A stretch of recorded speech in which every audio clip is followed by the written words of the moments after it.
Poursuite de l'affaire qui oppose le ministère public près le tribunal de grande instance de Kinshasa-Gombe réuni en procédure de flagrance au prévenu Panzou Nicoli Roger poursuivi pour tentative de corruption. Les faits remontent au 22 décembre 2022.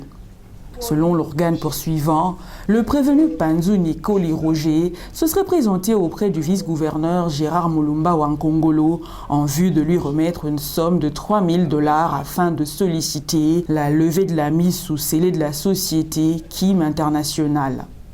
À l'audience précédente, le prévenu Panzou Nicoli Roger avait sollicité une remise afin d'être assisté par son avocat conseil. Le tribunal avait procédé à une brève instruction afin d'avoir la version du prévenu. À l'audience du jour, le vice-gouverneur Gérard Mulumba se constitue partie civile. Les avocats de la partie civile affirment que le vice-gouverneur aurait fait une descente à l'usine Kim International dans le cadre de l'assainissement de la ville. La partie civile aurait constaté que la dite société produisait des emballages plastiques non biodégradables. Les avocats de la partie civile soutiennent que le prévenu aurait proposé au vice-gouverneur de trouver une solution comme à l'accoutumée.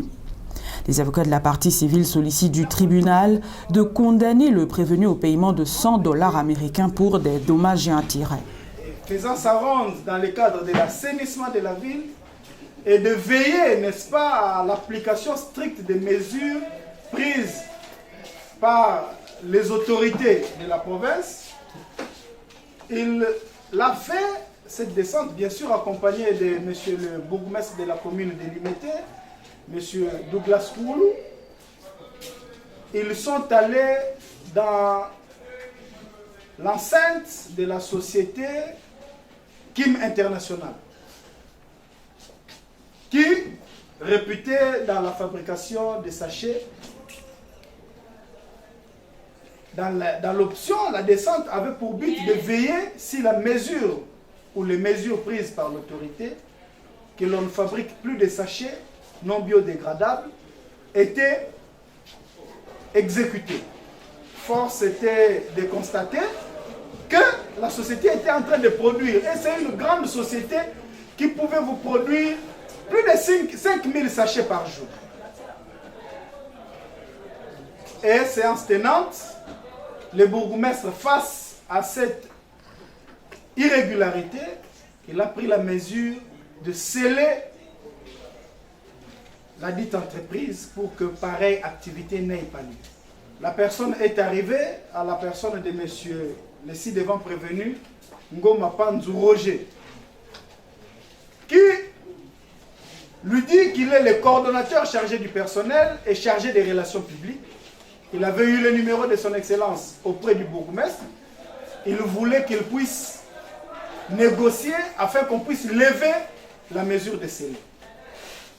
Il lui a posé la question de quelle négociation s'agissait-il. Il dit non, Ndenge Bamesana Kosala lui trouvait quelque chose pour lever le scellé.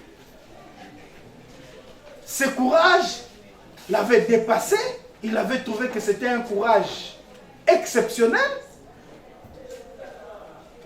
Il lui a stratégiquement laissé dans son plan lequel de vouloir corrompre une autorité, à l'occurrence le vice-gouverneur de la ville de Kinshasa.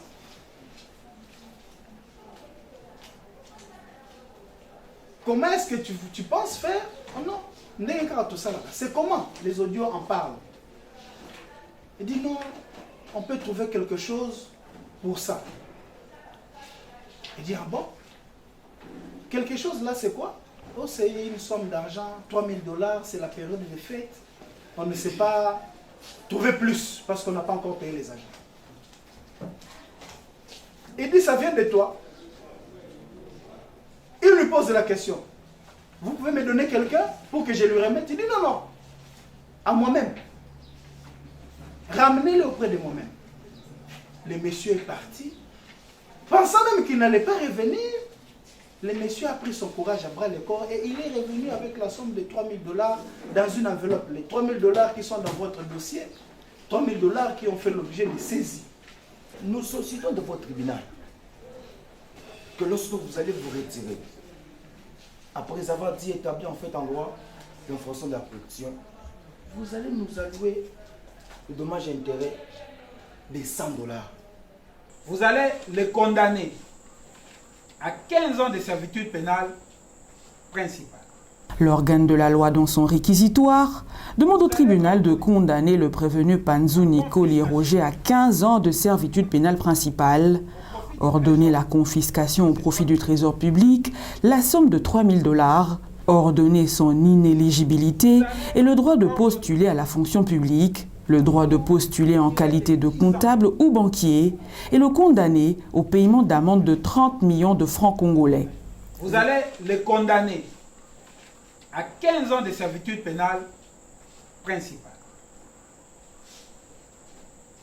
Vous allez ordonner la confiscation au profit du trésor de ces 3 000 $.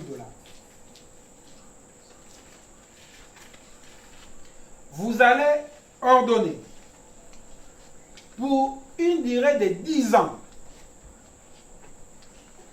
son inéligibilité et le droit de postuler à la fonction publique. Lui, à la fonction publique, non, pour 10 ans, on n'en veut pas. Le droit de postuler en qualité de comptable ou banquier, pas lui. Détourner l'argent d'autrui. Va corrompre les gens là-bas. Pour la même durée, il ne pourra pas soumissionner au marché public.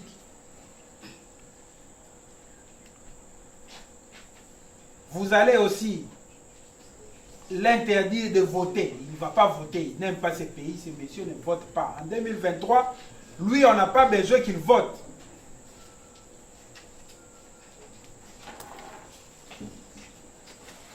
Et vous allez le condamner à l'amende de 30 millions de francs congolais.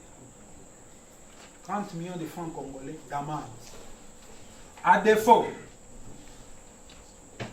vous allez le condamner à 6 mois de servitude pénale subsidiaire.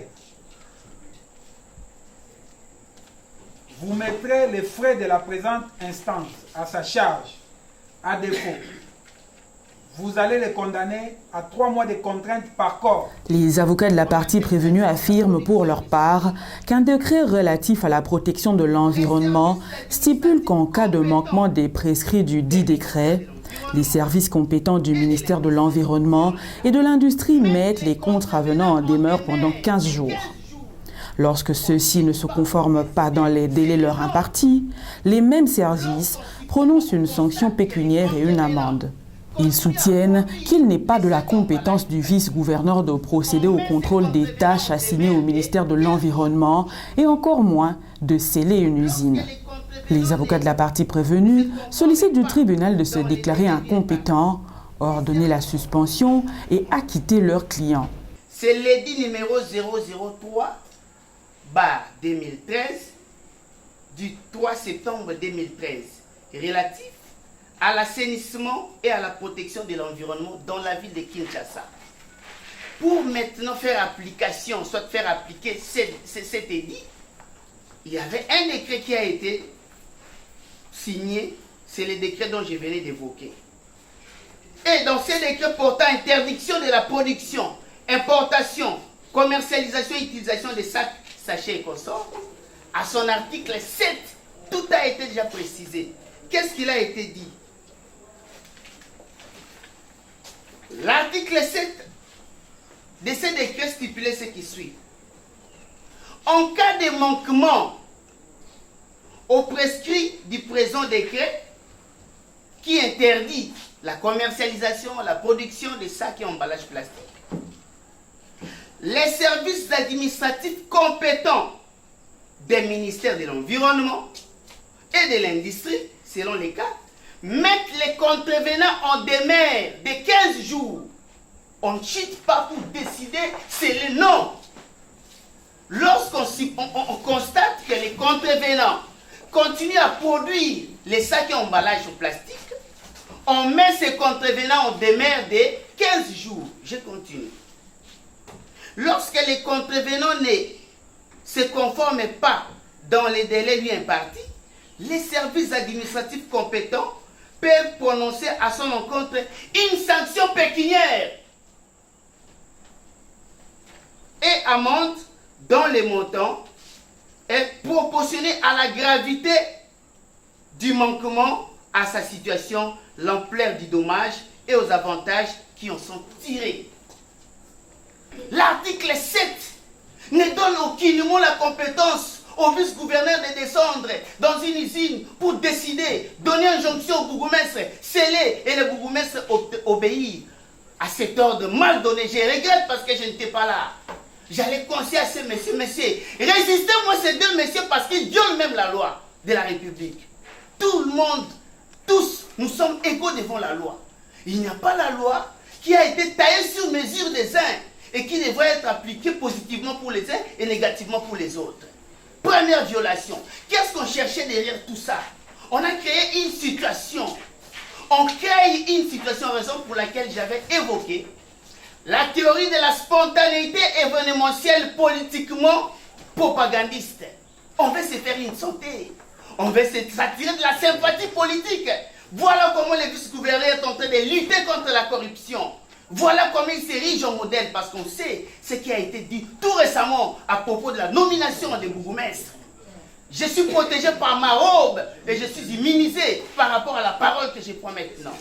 Votre tribunal de se déclarer incompétent, aussi matériellement que territorialement, par le fait qu'on a dû soulever ces moyens, tout ça. Nous demandons à votre auguste tribunal de constater que sa décision, à défaut de cela, de constater que sa décision, tout à l'heure, par rapport à ce moyen soulevé, il a pris une décision de continuer et que l'appel qui a été acté a un effet suspensif. Et que même en délibéré, qui se rend compte qu'il y a eu appel, il peut ordonner la suspension en attendant que les juges d'appel puissent statuer. Le tribunal demande ensuite au prévenu son dernier mot après le réquisitoire du ministère public. Celui-ci clame son innocence et sollicite son acquittement. Quel est votre mot de la fin? Je confirme devant votre auguste tribunal que je ne suis pas le cobaye politique de M. Géco pour des raisons de propagande. Deuxièmement, je me rallie aux moyens de défense soulevés par mes conseils. Je suis innocent et je demande mon acquittement. Après avoir entendu toutes les parties, le tribunal condamne le prévenu Panzu Nicoli Roger à 5 ans de servitude pénale principale et une amende de 5 millions de francs congolais. Le condamne en outre à son interdiction pour 5 ans après l'exécution de la peine, du droit de vote et du droit d'éligibilité. Ordonne la confiscation de 3 000 $ au profit du trésor public et ordonne son arrestation immédiate. Dit établi. En fait, comme en droit, l'infraction de corruption active mise à charge du prévenu Ngoma Mpanzu Nicoli Roger, en conséquence, le condamne à 5 ans de servitude pénale principale et à une amende de 5 millions de francs congolais, sinon subir 3 mois de servitude pénale subsidiaire. Le condamne en outre à son interdiction pour 5 ans après l'exécution de la peine, du droit de vote et du droit d'éligibilité, à son interdiction d'accès aux fonctions publiques ou para-étatiques, quel qu'en soit l'échelon. Ordonne la confiscation de la somme de 3 000 $ américains au profit du trésor public. Ordonne son arrestation immédiate.